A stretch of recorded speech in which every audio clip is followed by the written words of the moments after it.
ناصر عبد المحسن المري، مرشح الدائرة الخامسة، تخرج من كلية العلوم الإدارية تخصص تمويل، وأكمل دراسته العليا في الولايات المتحدة الأمريكية. يعمل حاليا نائبا لرئيس مجلس الإدارة وعضوا منتدبا لشركة المطارات الدولية. سبق أن عمل في العديد من المؤسسات المالية المحلية والعالمية، منها الهيئة العامة للاستثمار كمدير لإدارة القروض والاستثمارات المباشرة، والبنك الأمريكي بانكر تراست في بريطانيا.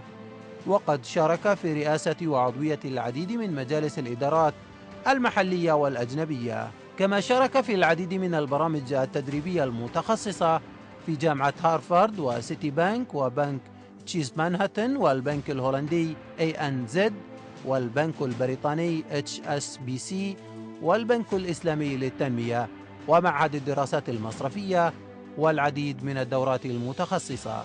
له مساهمات عديدة في أعمال حافظ للعام من خلال عضويته في الفريق المالي لحكومة دولة الكويت لتمويل برامج إعادة الإعمار بعد حرب التحرير، ولجنة تحويل ديون دولة الكويت إلى استثمارات في مختلف دول العالم.